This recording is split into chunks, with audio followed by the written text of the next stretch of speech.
Bismillahirrahmanirrahim. Excellency Khalid,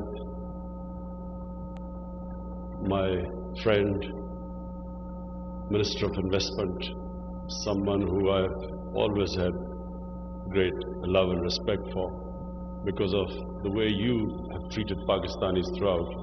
I will always hold you in very high regard.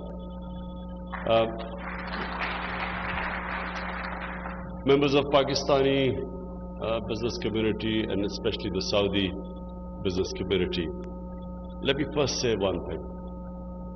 The relationship between Pakistan and Saudi Arabia, it transcends all other relationships because it's a people-to-people relationship.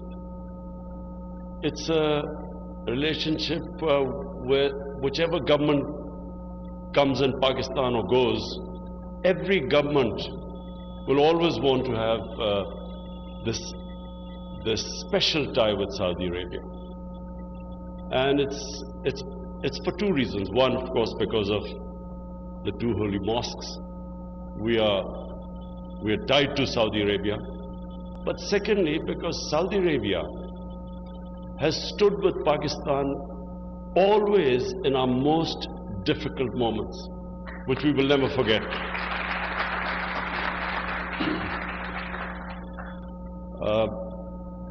Excellency, you know, human beings, we are made such that we don't remember our friends who stood with us in our good times, but we always remember those friends who are there when you need them most, when it is your bad times. So therefore, I can assure Saudi Arabia that whenever there is any security threat to Saudi Arabia, whatever happens to the rest of the world, I don't know, but I can assure you that Pakistan will be standing with you to protect your security.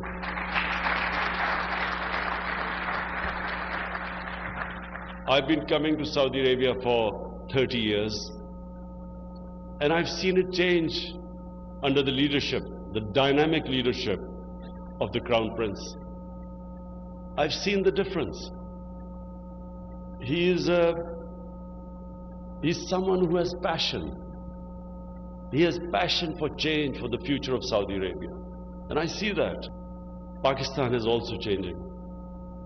As our finance minister just mentioned, in the 60s, Pakistan was the fastest growing country in Asia.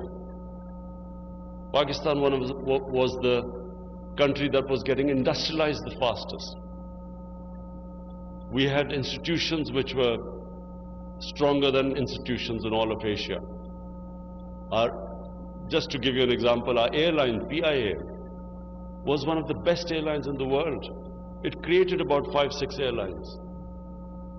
So we had strong institutions. Our growth was going in the right direction. And unfortunately, as happens in the history of countries, countries do lose their way. We lost our way. A nationalization that stunted our growth. And now we are back on that path. This is a country now which is opening itself for business. We are incentivizing our industry. We are now exploring the full potential of our country. A country which is, as mentioned, 220 million people, but the majority of the people, the population of Pakistan is under the age of 30. It means it has tremendous potential to grow, because the most important factor of growth is a young population. Then is the strategic location of Pakistan. We have two of the biggest markets in the world neighboring us. We have, through Afghanistan, the whole Central Asian markets. We have excellent relationship with China.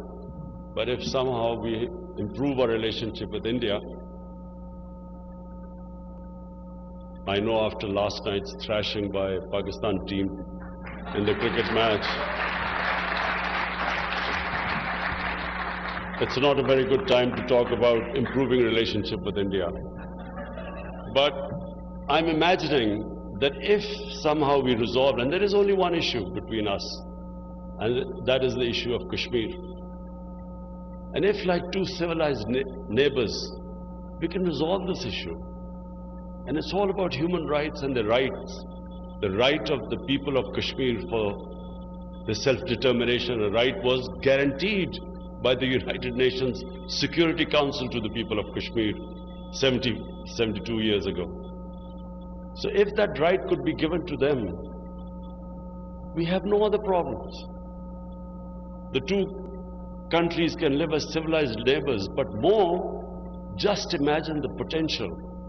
India then through Pakistan has access to Central Asia. And then Pakistan has access to these two huge markets, and this is where I want to impress upon our Saudi business community that circumstances never remain the same. They always change. But as you will know in your business community,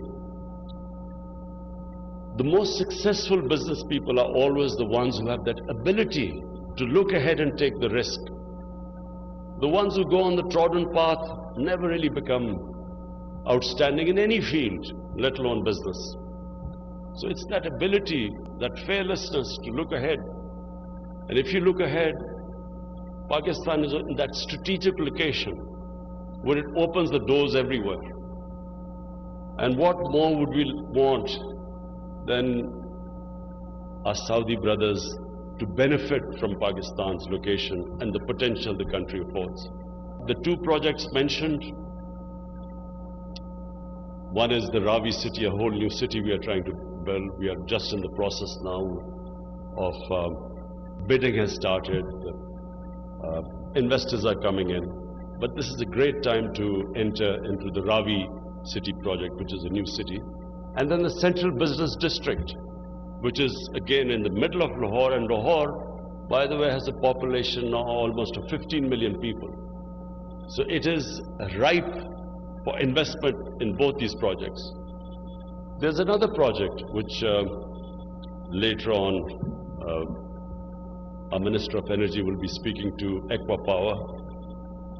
And this is a very interesting project, which is we have almost 300,000 acres of land, which is fertile land, but because it doesn't have water at the moment, it's lying uncultivated. So we have 300,000 acres of land, but it's next to the river Indus, so the water is available. All we need is that we need energy to lift that water in a canal, and then this whole area becomes cultivable. And we know that Saudi Arabia is interested in food security. This land is available. Our minister will be discussing this with both the agriculture side and the aqua power side. And I think this has immense opportunities for both. Both will benefit. Finally, Khalid, thank you very much. You know, I know in a short notice you organized this thing. I really want to thank you. And I really want that our relationship goes now to a different level between Saudi Arabia and Pakistan. A level which will benefit both the countries. The advantages which Pakistan has are different to the advantages which Saudi Arabia has. So therefore, if we come together, it will mutually benefit both the countries. Thank you.